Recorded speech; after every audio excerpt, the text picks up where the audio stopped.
ಕರ್ನಾಟಕ ಪಟ್ಟಣ ಮತ್ತು ಗ್ರಾಮಾಂತರ ಯೋಜನೆ 2015 ಸೆಕ್ಷನ್ 13 ಗೆ ತಿದ್ದುಪಡಿಯನ್ನ ಈಗ ರಾಜ್ಯ ಸರ್ಕಾರ ಮಾಡಿದೆ. 2015ರ ವಲಯ ನಿಯಮಗಳನ್ನ ಬದಲಾಯಿಸಿದೆ. ಜಿಬಿಎ ಯೋಜನಾ ಪ್ರದೇಶ ನಿಯಮಗಳನ್ನ 2026 ಅಂತ ಬದಲು ಮಾಡಲಾಗಿದೆ. ಇಲ್ಲಿ ಜೂನ್ 4ರಂದು ಕರಡು ಅಧಿಸೂಚನೆಯನ್ನ ಸರ್ಕಾರ ಹೊರಡಿಸಿರುವಂತದ್ದು. ಕರ್ನಾಟಕ ಪಟ್ಟಣ ಮತ್ತು ಗ್ರಾಮಾಂತರ ಯೋಜನೆ 2015 ಸೆಕ್ಷನ್ 13 ಗೆ ತಿದ್ದುಪಡಿಯನ್ನ ರಾಜ್ಯ ಸರ್ಕಾರ ಮಾಡಿರುವಂಥದ್ದು. ಅಂದ್ರೆ 2015ರ ವಲಯ ನಿಯಮಗಳನ್ನ ರಾಜ್ಯ ಸರ್ಕಾರ ಈಗ ಬದಲಾಯಿಸಿದೆ. ಜಿಬಿಎ ಯೋಜನಾ ಪ್ರದೇಶ ನಿಯಮಗಳು 2026 ಅಂತ ಬದಲು ಮಾಡಿದೆ. ಯೋಜನಾ 4ರಂದು ಈ ಯೋಜನೆಯನ್ನ ತಿದ್ದುಪಡಿ ಮಾಡಿರುವಂಥದ್ದು. ಅಂದ್ರೆ ಜೂನ್ 4ರಂದು ಕರಡು ಅಧಿಸೂಚನೆಯನ್ನ ರಾಜ್ಯ ಸರ್ಕಾರ ಹೊರಡಿಸಿದೆ. ಜಿಬಿಎ ಯೋಜನಾ ಪ್ರದೇಶ ನಿಯಮಗಳು 2026 ಅಂತ ಬದಲಿಸಿದೆ. 2015ರ ವಲಯ ನಿಯಮಗಳನ್ನ ರಾಜ್ಯ ಸರ್ಕಾರ ಈಗ ಬದಲಾಯಿಸಿದೆ. ಅಂದ್ರೆ ಕರ್ನಾಟಕ ಪಟ್ಟಣ ಮತ್ತು ಗ್ರಾಮಾಂತರ ಯೋಜನೆ 2015 ಸೆಕ್ಷನ್ 13 ಗೆ ರಾಜ್ಯ ಸರ್ಕಾರ ತಿದ್ದುಪಡಿಯನ್ನ ತಂದಿದೆ. ಅದನ್ನ ಜಿಬಿಎ ಯೋಜನಾ ಪ್ರದೇಶ ನಿಯಮಗಳು 2026 ಅಂತ ಬದಲಾವಣೆಯನ್ನ ಮಾಡಿ ಈಗ ಜೂನ್ 4ರಂದು ಕರಡು ಅಧಿಸೂಚನೆಯನ್ನ ರಾಜ್ಯ ಸರ್ಕಾರ ಹೊರಡಿಸಿದೆ. ಇದರ ಪ್ರಕಾರ ನೀವು 45% ಸರ್ಕಾರಕ್ಕೆ ಬಿಟ್ಕೊಡ್ಬೇಕಾಗತ್ತೆ.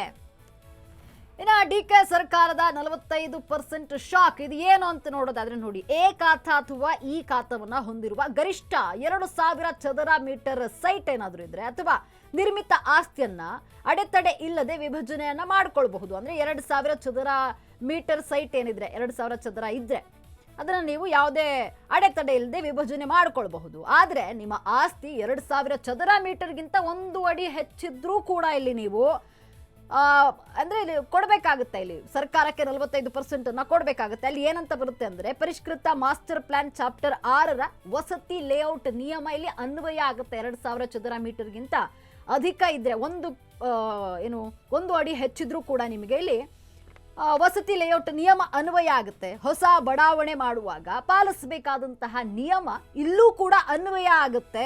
45% ಜಾಗ ಮಾತ್ರ ಕುಟುಂಬದ ಸದಸ್ಯರು ಹಂಚಿಕೊಳ್ಳಬಹುದು. ಆಗ ಉಳಿದ 45% ಜಾಗವನ್ನ ನಾಗರಿಕ ಸೌಲಭ್ಯಗಳಿಗೆ ಮೀಸಲಿಡಬೇಕಾಗುತ್ತೆ. 45% ಭೂಮಿ ಉಚಿತವಾಗಿ ಸರ್ಕಾರ ಅಥವಾ ಬಿಡಿಎ ಸ್ವತ್ತಾಗಿ ಪರಿವರ್ತನೆ ಆಗುತ್ತೆ. ಇಲ್ಲಿ ಅಂದ್ರೆ 55% ಆಸ್ತಿ ಮಾತ್ರ ನಿಮ್ದಾಗುತ್ತೆ. ಇನ್ನು ಉಳಿದಂತಹ 45% ಜಾಗ ಏನಿರುತ್ತೆ ಅದು ನಾಗರಿಕ ಸೌಲಭ್ಯ ಒಂದು ಮೀಸಲಿಡಬೇಕಾಗುತ್ತೆ. ನಾಗರಿಕ ಸೌಲಭ್ಯಕ್ಕೆ ಅಂದ್ರೆ ಸರ್ಕಾರಕ್ಕೆ ನೀವು ಕೊಡಬೇಕಾಗುತ್ತೆ. ಇಲ್ಲಿ ಅಂದ್ರೆ 2000 ಚದರ ಮೀಟರ್ಗಿಂತ 1 ಅಡಿ ಹೆಚ್ಚಿದ್ರೂ ಕೂಡ ಇಲ್ಲಿ ನೀವು ಈ ನಿಯಮವನ್ನ ಪಾಲಿಸಬೇಕಾಗತ್ತೆ. ಅಂದ್ರೆ ಇಲ್ಲಿ ಏನಾಗುತ್ತೆ ಅಂದ್ರೆ ವಸತಿ ಲೇಔಟ್ ನಿಯಮ ಏನಿದೆ ಅದು ಅನ್ವಯ ಆಗುತ್ತೆ. ಇಲ್ಲಿ ಇನ್ನ ಡಿಕೆ ಸಾಹೇಬ್ರೆ ಇದು ನ್ಯಾಯವೇ ಅಂತ ಪ್ರಶ್ನೆ ಮಾಡಲಾಗ್ತಾ ಇದೆ. ಈಗ ನೋಡಿ, ತಂದೆಗೆ 30,000 ಚದರ ಮೀಟರ್ನಷ್ಟು ಜಮೀನಿದೆ ಅಂತ ಅನ್ಕೊಳ್ಳಿ. ಇಲ್ಲಿ ನೀವು ಅವರಿಗಿಬ್ರು ಮಕ್ಕಳಿರ್ತಾರೆ, ಭೂಮಿಯನ್ನ ಹಂಚ್ಕೊಳ್ಬೇಕಾಗತ್ತೆ. ಆಗ 13,500 ಚದರ ಮೀಟರ್ ಜಾಗವನ್ನ ಸರ್ಕಾರಕ್ಕೆ ನೀವು ಬಿಟ್ಕೊಡ್ಬೇಕು. ಉಳಿದಂತಹ 16,500 ಚದರ ಅಡಿಯಲ್ಲಿ ಮಾತ್ರ ನೀವು ಇಬ್ರು ಹಂಚ್ಕೊಳ್ಬೇಕಾಗತ್ತೆ. ನೋಡಿ, ಇಲ್ಲಿ 30 ಚದರ ಮೀಟರ್ ತಂದೆ ಅಂದ್ರೆ ಒಬ್ರು ತಂದೆಗೆ ಜಮೀನ್ ಇರುತ್ತೆ, ಅದನ್ನ ಇಬ್ರು ಮಕ್ಕಳು ಹಂಚ್ಕೊಳ್ಬೇಕಾಗತ್ತೆ. ಅದರಲ್ಲಿ 13,500 ಚದರ ಮೀಟರ್ ಜಾಗವನ್ನ ಸರ್ಕಾರಕ್ಕೆ ನೀವು ಬಿಟ್ಟುಕೊಡ್ಬೇಕು. ಇನ್ನು ಉಳಿದಂತೆ 16,500 ಚದರ ಅಡಿಯಲ್ಲಿ ಮಾತ್ರ ಇಬ್ರು ಹಂಚ್ಕೊಳ್ಬೇಕು. 45% ಜಾಗವನ್ನ ನೀವು ಇಲ್ಲಿ ಸರ್ಕಾರಕ್ಕೆ ಬಿಟ್ಕೊಡ್ಬೇಕಾಗುತ್ತೆ. ಆಸ್ತಿಯನ್ನೇ ಪಾಲ್ ತೆಗೆದುಕೊಳ್ಬೇಕು ಅಂತ ಇದ್ರೆ ಅಣ್ಣ ತಮ್ಮ ಇರ್ತಾರೆ, ಅವರ ಆಸ್ತಿಯನ್ನ ಪಾಲ್ ಮಾಡ್ಕೊಳ್ಬೇಕಾಗತ್ತೆ. ಅಂದ್ರೆ 2000 ಚದರ ಮೀಟರ್ ಅಡಿಗಿಂತಲೇ ಹೆಚ್ಚು ನಿಮ್ಮಲ್ಲಿ ಭೂಮಿ ಇರುತ್ತೆ ಅಂತ ಅನ್ಕೊಳ್ಳಿ.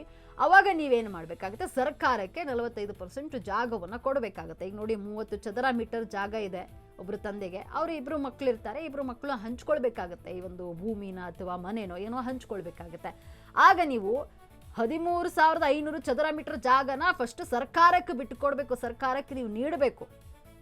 ಉಳಿದ 16,000 ಚದರ ಅಡಿಯಲ್ಲಿ ಮಾತ್ರ ಇಬ್ರು ಹಂಚ್ಕೊಳ್ಬೇಕು. ಆ ರೀತಿ ಈಗ ನಿಯಮ ಜಾರಿಗೆ ಬರ್ತಾ ಇದೆ.